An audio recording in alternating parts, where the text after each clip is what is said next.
Aqui nossos convidados, e aí vou deixar que eles mesmos se apresentem, acho que vai ficar mais fácil. Bom, começando, primeiro a Ângela Souza da VIX, por favor, palmas.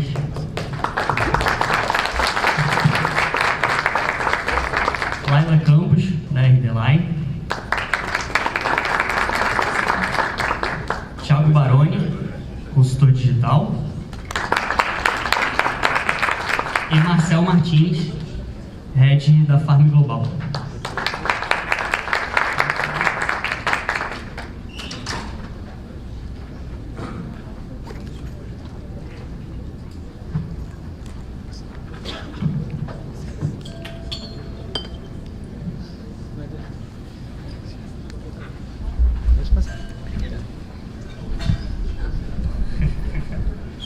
Bom, esse painel a gente quis trazer aqui uma experiência total de varejistas, né?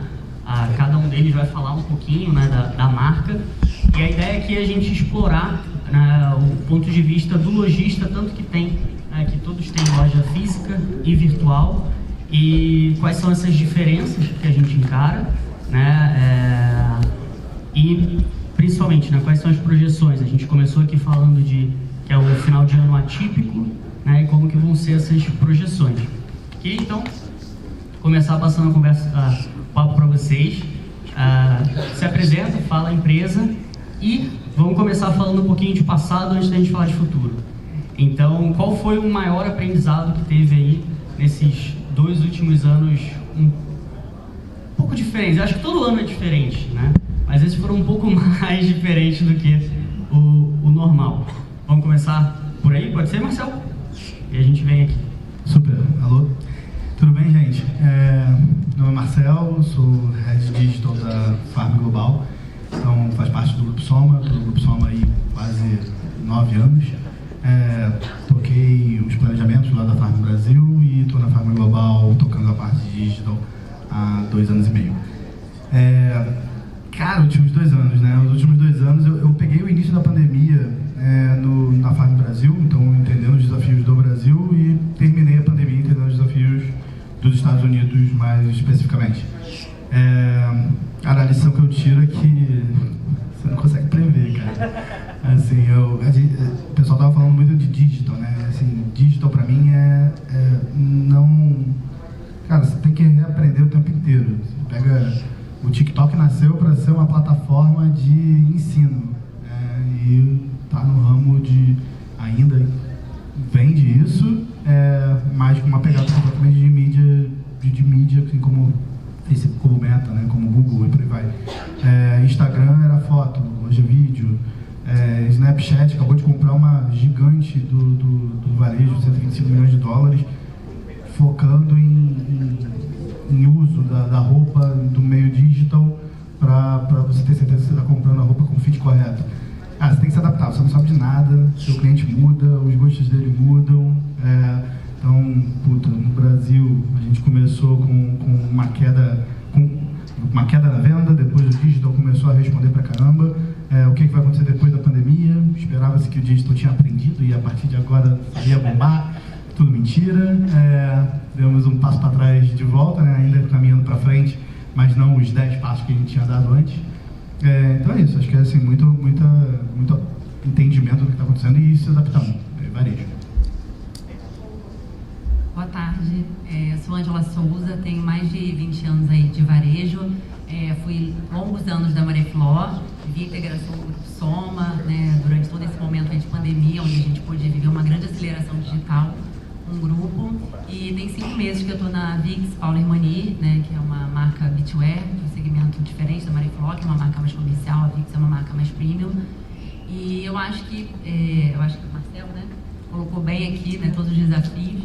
E eu acho que o maior aprendizado, assim, pelo menos eu que estava ali nessa época de integração, do Soma, que já tinha, né, uma expertise muito grande do digital, e eu brinco que a gente entrou numa esteira, né, porque o Soma e a gente foi embora.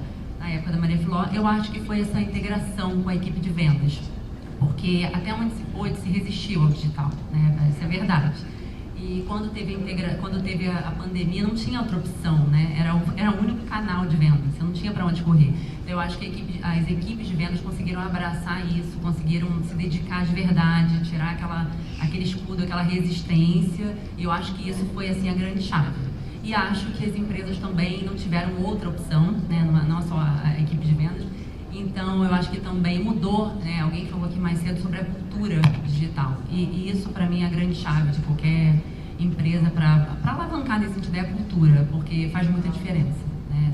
Você acreditar e você comprar essa ideia, porque eu brinco que hoje em dia até cafona a pessoa falar que não é homem, né? Que não tem como, né? Mas é muito... Aí então todo mundo fala, não, porque eu sou homem, porque eu sou digital, minha empresa é super, mas quando você vai ver na prática, não é bem isso que funciona, né? A pessoa, eu sou homem, mas e o shipping? Não, mas aí vai aumentar o aluguel, então não quero shipping. Não, eu sou homem, mas e a vendedora? Não, tem que pagar mais no código para vender. Então não sou homem.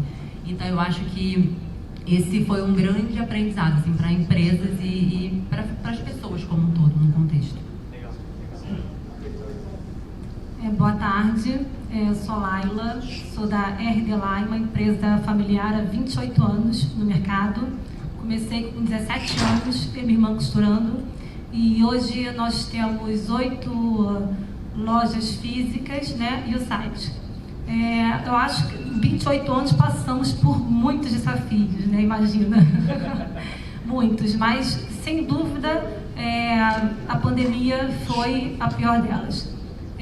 Já tínhamos, né, o site há 10 anos e, como a gente já ouviu falar aqui hoje, é uma operação cara, né, mas que as outras lojas acabavam pagando os custos do site, né? E como a gente sempre insistiu em fazer, até porque estava todo mundo fazendo, tinha que fazer, né, porque rede social, site, tem que fazer aquela coisa toda, sempre nos obrigamos a fazer e graças a Deus nós fizemos, porque quando começou, aquela que você falou, né, Ângelo? Ângelo, né? Aquilo que você falou de a equipe, era uma coisa separada, né? É o comercial também, mas a gente parece que não vivia 100% juntos. Tinha uma briga aqui, uma briga lá, enfim, inclusive dos vendedores, né, de comissão, aquela coisa toda. E quando teve a pandemia, a gente não teve outra opção. E aí nós viramos de verdade um só, né? Assim, o físico com o digital. Isso é importantíssimo para a gente. A nossa loja, o nosso site, ele representava 10% das nossas vendas. Hoje ele representa 50% das nossas vendas e não parou. E assim, a gente, na verdade, como você disse, ele não continua aquele salto todo, né? Mas ele continua crescendo. A gente trabalha muito com revendedoras, então elas compram o nosso produto e revendem, né? Inclusive nossas lojas físicas e no site também. Então é um tacarejo, né? São mínimos de 10 peças e tal, e essas pessoas compram para revender. Então, e aí é uma classe social né, mais humilde e tal, então elas não tinham elas não tinham internet boa, elas não tinham telefone, smartphone bom, elas não tinham, com a pandemia, gente, elas têm tudo hoje, tudo, elas têm tudo. E elas aprenderam de fato a usar. São mulheres de entre 45 e 60 anos, né? Então, elas não sabiam usar. E hoje elas sabem que é uma beleza, gente. Assim, e isso mudou muito o nosso negócio. Mas, sem dúvida, a pandemia foi o maior desafio da nossa vida. Boa tarde, eu sou o Thiago Baroni. Atualmente eu estou como Head de Digital Estratégia na Febracis e Supply Chain. São 10 anos de varejo, desses 10, 7 à frente de operações de e-commerce. Sobre os desafios, né, de 2021, eu passei 6 anos à frente de uma operação de e-commerce na Zinzane Brasil, que é uma marca que tem mais de 150 lojas espalhadas pelo Brasil e com 150 operações próprias, então acho que dá para entender como é que foi o baque dessa pandemia, né? E eu acho que a palavra é adaptabilidade, porque a gente já vinha de uma construção de cultura entre as lojas, porque sempre se teve muito o conceito da competição, né, entre o digital e o físico, onde a loja não entende que ela está complementando a venda dela e não concorrendo com o site. Então a gente já vinha de 3 anos nessa luta, tentando ali, forçando, né, junto às lojas, junto aos vendedores, fazendo com que as gerentes regionais, nacionais comprassem a ideia do digital para que isso fosse alavancado. E eu acho que quando veio a pandemia não teve outra alternativa, né? E a gente já vinha de uma construção, a galera já estava adaptada, já tinha noção do que se precisava fazer para que a evolução acontecesse, né? Então acho que foi uma virada de chave rápida. A gente passou por um processo de integração de estoque que a gente já estava vindo a fazer. Então, num período que foi bem desafiador, no período de 45 dias, nós integramos 60 lojas ao site. Então, assim, o boom de estoque foi algo muito agressivo e a venda acompanhou. E dentro desse cenário a gente viu outras oportunidades, né? Como transformar as lojas em mini CDs, em hubs de integração com o site e apartar a operação do Omni. Então eu não tenho mais só o estoque integrado, eu tenho uma operação de logística dentro dessa loja, onde eu compartilho estoque com a loja e opero uma operação de forma independente. E isso a gente focou, como grandes players de Mercado Livre, Amazon, então a gente focou em principais centros, que é onde a gente tinha uma participação de faturamento, e com isso a gente implantou 6 hubs espalhados pelo Brasil, muitos na região sudeste, né? Rio, São Paulo, Espírito Santo, Minas, Bahia, no norte. Então isso foi um grande alavancador para a gente.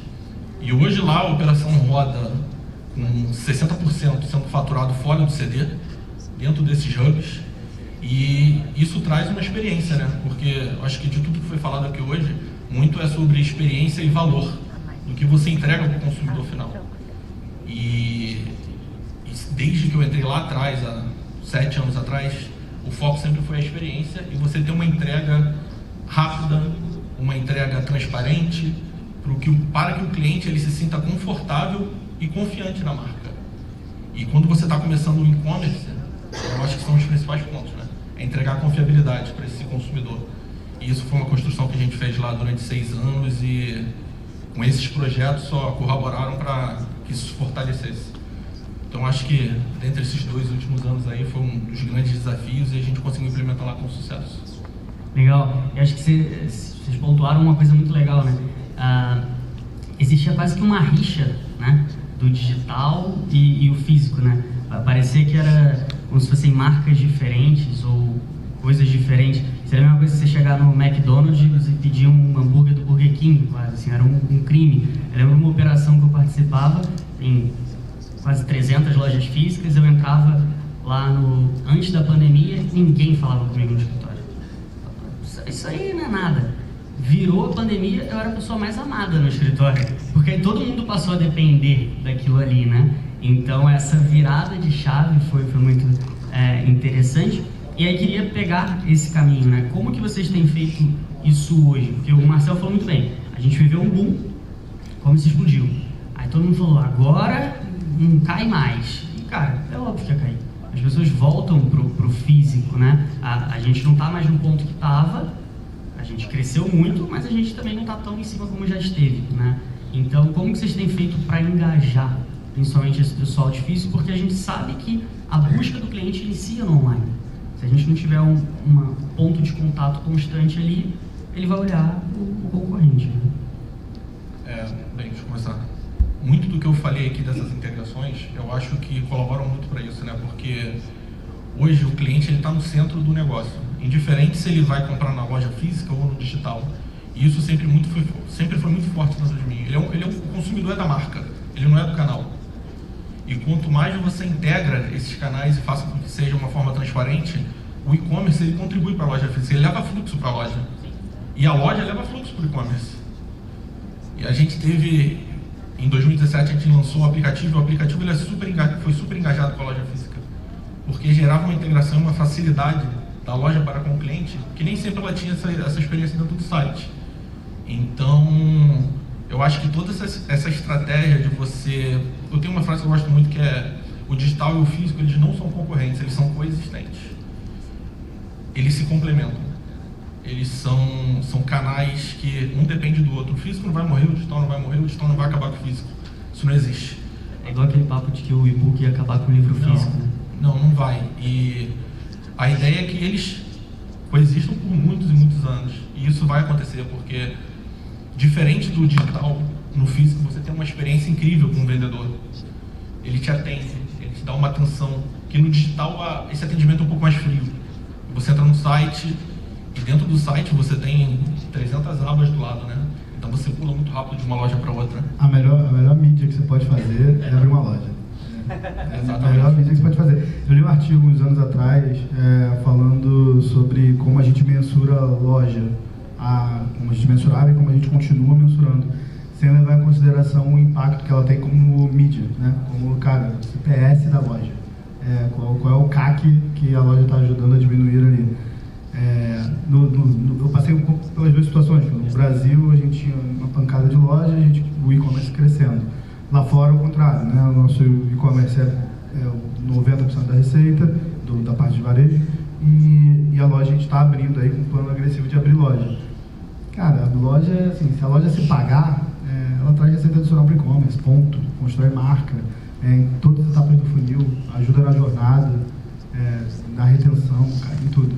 Uma coisa interessante, o Subway, né, que, se não me engano, ainda é a maior rede de franquia, né, já ultrapassou o McDonald's, um dos fatores-chave para ele começar a dar certo é quando ele abriu a terceira loja. Porque aí eram pontos diferentes da cidade, as pessoas começavam a olhar e falar, cara, esse negócio deve ser bom, abriu mais uma, vou provar. Então, nada substitui o ponto físico, né? Claro, a gente vai falar, o ponto físico se transforma, ele não é mais um ponto de venda, é um ponto de experiência. Beleza, isso até virou quase que um lugar comum, né? Todo mundo fala. Mas acho que muita gente fala, mas ainda não sabe como fazer. É um discurso que é bonito eu repetir, porque eu ouvi em uma palestra. Mas como é que eu faço na prática isso? Aí você chega na loja física, tem um vendedor que é mal treinado, que não te atende bem, que te trata mal. Pô, então não virou um ponto de experiência, virou um ponto de desgosto. E aí faz o caminho inverso ao invés de ajudar. Uns 2 anos atrás a gente estava tentando entender qual era o papel da loja nesse novo mundo, né? 2 anos, cara, no meio da pandemia. E aí a gente estava discutindo muito vai ser um ponto de experiência, vai ser o ponto lá para poder botar e fazer a logística de uma forma melhor ali dentro, vai ser uma loja como era antigamente e tal. Cara, resultado, a gente não chegou a nenhuma conclusão que mudou a história da vida. Alguém acabou de falar, cara, não tem certezas, cara. Não tenho certeza nenhuma. Mas acho que esse é o ponto, né, cara? O outdoor você não está pagando, assim. Obviamente você não quer ter aquela atenção gerencial toda de botar uma loja que dá um trabalho, cara, pessoas dá trabalho gigantesco para você não ter um retorno com isso. Mas dado que sua atenção gerencial está resolvido, cara, a sua loja só tem que se pagar. Qualquer acréscimo disso é lucro para você. E aí, obviamente, medindo caixa, né, medindo o capital que você tem, vai abrindo e vai colocando de pé. Então, assim, né, nesse momento, essa é o nosso entendimento de estratégia de loja, né, cara? Apoio a branding, apoio à marca como um todo, e, se possível, vender. E muito localizado ainda em cidades estratégicas dos Estados Unidos, né? A Farm ainda não está... Como que está esse olhar? Lá fora a gente é muito espalhado no atacado lá, então quando se fala de atacado a gente está com mais de 100 pontos de venda física lá, e loja própria a gente acabou de abrir a terceira, então a gente está com Soho, Miami e agora em Venice. E a ideia é ter entre 35 e 50 lojas até 2025, Estados Unidos e Europa, mas... Bem agressivo. Bem agressivo. Tem 3, vai multiplicar por 10 em... Porque qual o ponto, assim, lá de fora, assim, nem para me estender muito na internacionalização em si, mas... cara, o brasileiro gasta 9 vezes menos em roupa do que o americano. 9 vezes, assim, o mercado americano é 9 vezes maior do que o brasileiro. É muita coisa, É mais competitivo, cara, o ecossistema é muito mais preparado para você começar alguma coisa lá. Por consequência, tem muito mais competição, então é mais difícil de você se destacar. Mas se destacando, a sua alavancagem vai ser maior lá do que aqui. E aí não é gestão, cara, meu mérito é até aqui, nisso aqui, porque é uma questão de mercado, né? Você pega lá a Europa, 9 vezes, mesmo tamanho dos Estados Unidos, mais ou menos ali a Europa como um todo, com diferentes culturas. Você não vai falar de China e você para de brincar. Acabou a brincadeira. Então lá fora a velocidade de crescimento é muito acelerada versus aqui no Brasil, por conta dessa alavancagem aí que tem. Então acaba sendo acelerado. respondendo ainda sobre o engajamento da equipe, eu tenho um amigo que hoje até consultou ele digital, Luiz Romano, e ele até sempre usou uma frase que ele... Grande Luiz Romano. Grande Luiz Romano, né? Ele sempre falava assim, nessa coisa do varejo, das lojas, essa competição, ele falava, não tem segredo, tem que ser o ganha-ganha, para a equipe de vendas tem que ser o ganha-ganha. E isso, né, eu vou pegar uma carona aqui com o Marcelo Bastos lá da Farm, que foi um pioneiro, né, quando lançou o Código da Vendedora, que todo mundo ficava, gente, e aí a gente ainda se deparava muito nas empresas, as pessoas questionando, mas aí o Código da Vendedora, mas aí muita gente vai lá no Google, pesquisa e coloca o código, você está pagando uma comissão. Então acho que as pessoas se prenderam muito no pequeno e não viram assim o quão estava se ganhando, né, e a Farm foi na frente disso e bombou aí no código, tanto que, né, é uma das marcas, assim, mais forte nesse aspecto, principalmente de engajamento da equipe, e eu acho que já é um caminho aí desbravado, eu acho que é só seguir, né, assim, ninguém precisa inventar a roda. Eu acho que essa questão do ganha-ganha, e ainda falando de engajamento, eu acho que é envolver a equipe, porque ela é parte desse processo, né, ela vai ajudar na humanização do digital, que eu acho que é o grande ponto, assim, o grande diferencial digital. Você entra ali, você está procurando uma coisa, você tem uma dúvida do tamanho, alguém falou aqui de padrão, de modelagem, sabe, você veste P numa marca, você veste M na outra, e às vezes na mesma marca você veste PMG, né? Então, assim, você ter uma vendedora que você possa mandar um WhatsApp e perguntar para ela, mas como é que veste, qual é o caimento, você tirar a dúvida, é a humanização do digital. Eu acho que isso é uma grande chave, e a equipe, quando ela entendeu esse papel, essa importância, ela abraçou mais o digital, e aí deixou de ser essa concorrente. Então, acho que foram dois movimentos muito importantes. Um, esse olhar da empresa do ganha-ganha, de pagar a comissão sim, igual, de somar para meta. Meta você calibra, ninguém está te falando que você dá uma meta baixa, calibra a sua meta, mas coloca o código da vendedora ali dentro, né? Que você vai engajar teu time, ela vai olhar para um lado só, ela não tem como ela olhar para a meta daqui, a meta de lá é 50 metas, né? A vendedora, ela tem que olhar ali e saber onde ela precisa chegar, o vendedor. Então eu acho que foram dois grandes pontos, assim, de muita relevância, e realmente essa questão da humanização, assim, de abraçar, de estar junto e de trazer essa humanização mesmo pro digital ali. Eu acho que sem dúvidas foi determinante. Só completando, né, porque eu acho que vocês já responderam, mas eu acho, não tenho certeza, a relação humana nunca vai ser substituída pelo virtual, né? Então, assim, o relacionamento, que o treinamento, né, de vendedores, o relacionamento que as vendedoras fazem com o cliente, isso é insubstituível. Como você disse, né, que os tamanhos, a pessoa às vezes compra no site e ela prefere ir até a loja local, e aí a vendedora faz o trabalho dela bem feito, a pessoa acaba de repente comprando e só pega na loja, né? Assim, tem toda essa questão. E aí o relacionamento nunca vai substituir. Só uma complementação, assim, um exemplo disso que eu falei, da vendedora ali atuando. Até lá na empresa anterior, onde eu trabalhava na Mareflor, a gente tinha as vendedoras, a gente monitorava os que vendiam mais no código da vendedora. E aí, curiosamente, não eram as que, na maioria das vezes, não eram as que mais se destacavam no ponto físico, né? Elas eram as melhores no digital. E aí você, nossa, vamos entender o que está acontecendo. E aí você vê que muitas eram as pessoas. Eu tinha uma menina que era um case, e ela falava, o que você faz? Ela falava, eu resolvo problemas. Se me mandar a mensagem, eu resolvo tudo. Então, as clientes faziam dela um saque. Ela era um saque ambulante, ela resolvia tudo. E aí a pessoa botava o código dela, comprava com ela, e aí ela ia fazendo e ia vendendo. Então, assim, a pessoa, no fundo, você quer resolver seu problema, você quer tirar sua dúvida. E se tiver alguém ali, perfeito. Complementando, assim, uma vendedora, inclusive, que já tem uma rede social, que ela vai lá e expõe mais os produtos. Às vezes ela também tem um bom relacionamento no WhatsApp, melhor do que a outra, né? Isso influencia demais também, quando a vendedora tem já esse perfil. E pegando esse gancho que você falou, né, Laila, a rede social ali da vendedora, ela é uma micro-influenciadora, né?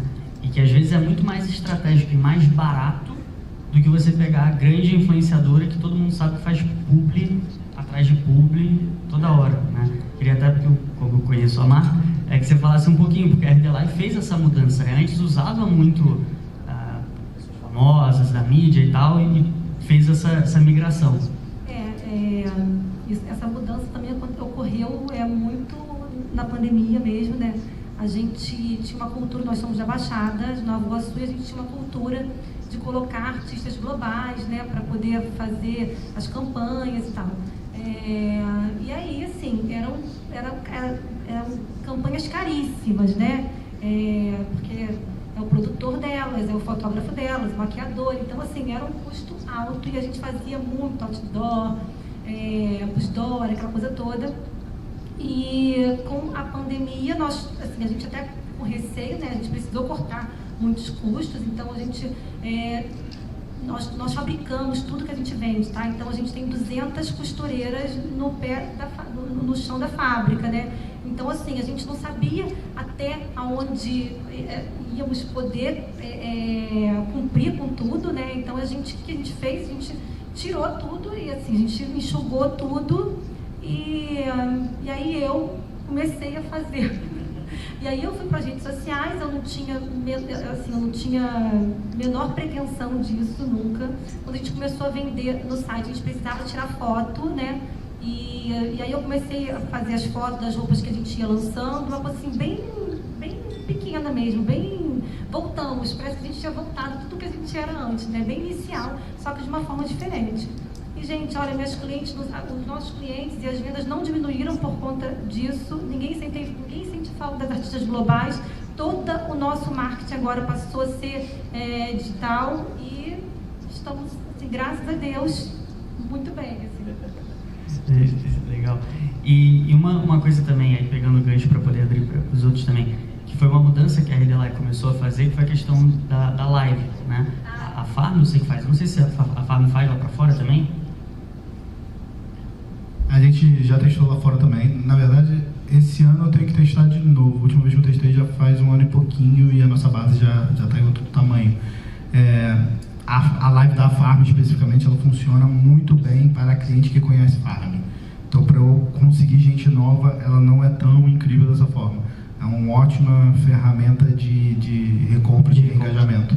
Então, lá fora, como a minha base ainda estava crescendo, cara, ainda não fazia tanto sentido. Mas está na hora de eu testar de novo. A Vix faz? Não, ainda não. Ainda não? Não. Zizane já... Sim, nós fazíamos. Tinha um calendário bem extenso de live. A gente fazia lives semanais. A gente pegou muito na parte do seu também. Então acho que foi um caminho natural, né? Acho que todo mundo estava nessa pegada.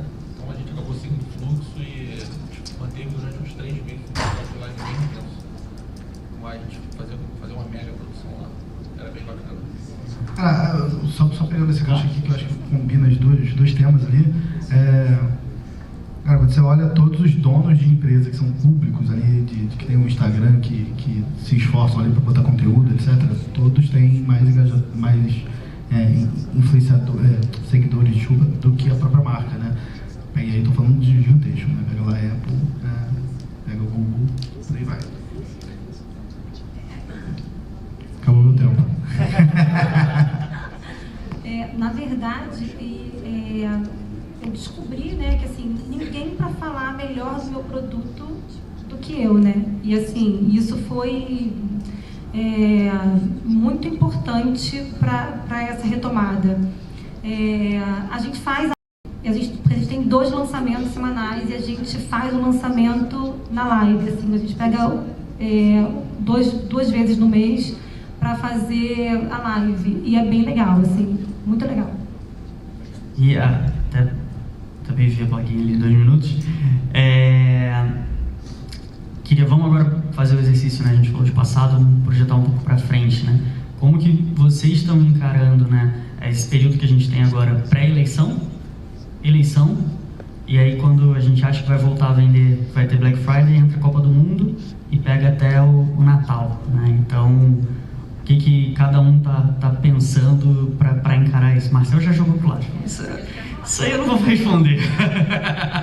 É porque, assim, tem isso tudo e lá para fora, quando a gente olha, assim, a crise ainda não bateu no Brasil. Assim, lá fora está muito pior em termos de mercado do que aqui. Inflação em quase 10% nos Estados Unidos, 10% no UK, União Europeia 9 e pouco por cento. Na prática, eles estão diminuindo economia. Primeira vez que eu vejo os Estados Unidos com uma inflação maior do que o PIB deles desde que eu nasci, década de 80. Cara, isso é muito, muito, muito forte lá. E acabou gerando um medo ali dentro de piorar muito grande.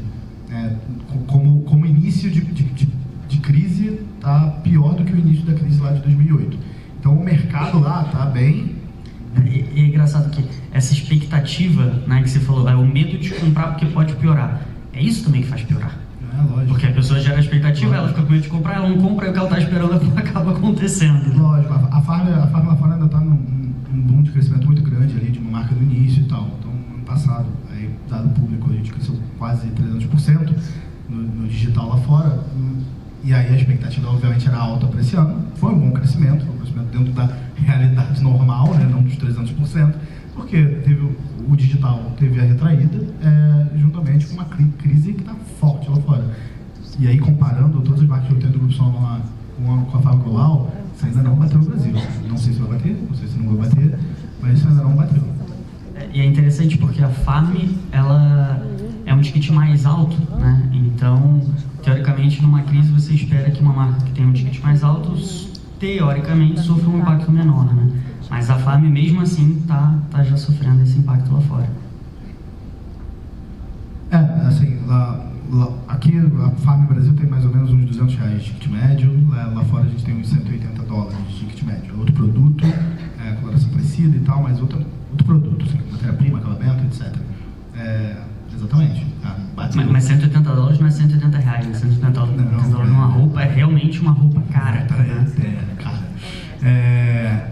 Mas assim, pegar o exemplo aqui da Shopify, a maior plataforma de e-commerce do mundo. Eles demitiram 10% da galera esse ano, há mês e meio atrás, com esse planejamento, né? Pós-pandemia, cara, vamos colocar isso aqui, vamos continuar crescendo aqui no digital. Não foi o que aconteceu, o CEO deu declaração, demitiu.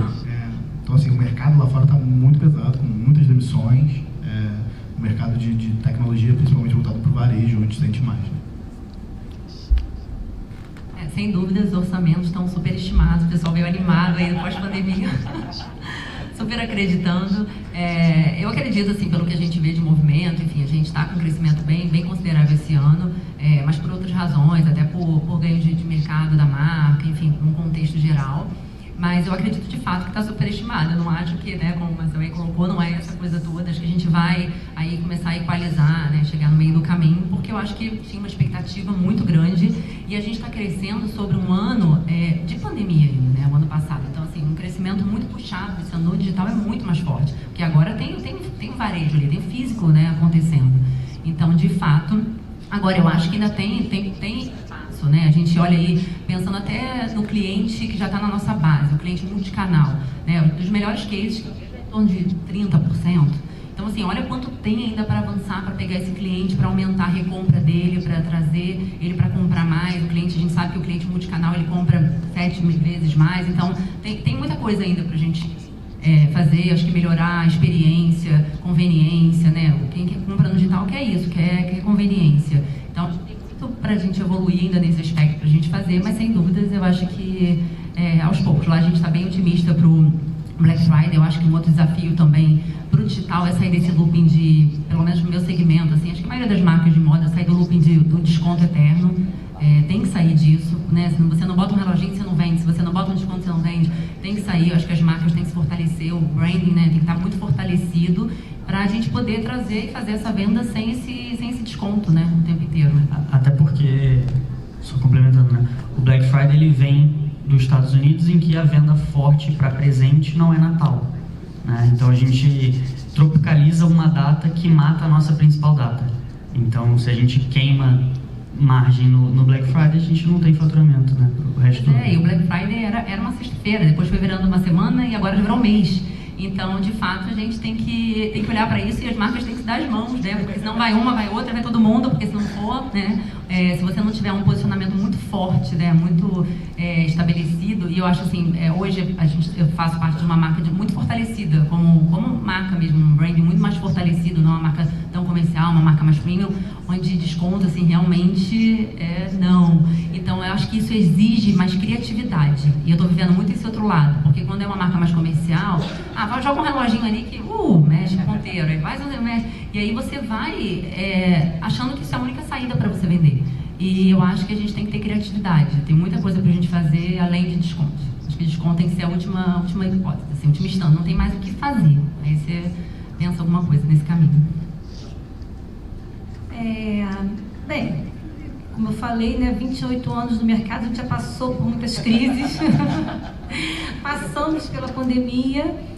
Acho que a gente tem que estar acompanhando as notícias, acompanhando, né, tudo que está acontecendo no mundo, mas é trabalhar, né, e acreditar. Eu tô muito otimista, a gente tem aí muitas coisas para serem feitas, né, e vamos trabalhar, vai dar certo, se Deus quiser.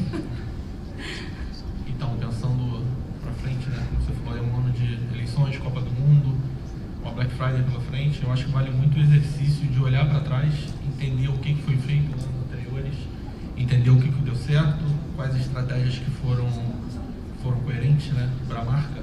Algumas não puxam tanto no desconto, outras puxam, entender o que vale para cada uma e traçar um planejamento de acordo com as metas da companhia, né? Eu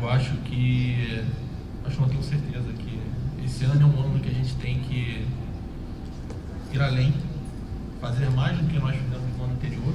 É um grande desafio, afinal 2021 foi um ano que o digital estava uma escalada assim absurda, mas eu acho que esse ano ainda tem muito palco para crescer, muito palco para a gente evoluir, e eu não tenho dúvida que vai ser E como 2018 também foi, né? A Copa do Mundo foi um mote comercial, né?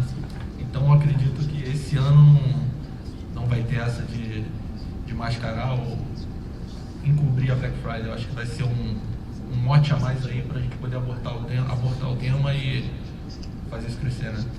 Legal. Pessoal, muito obrigado pelo tempo de vocês, pelo conhecimento de vocês.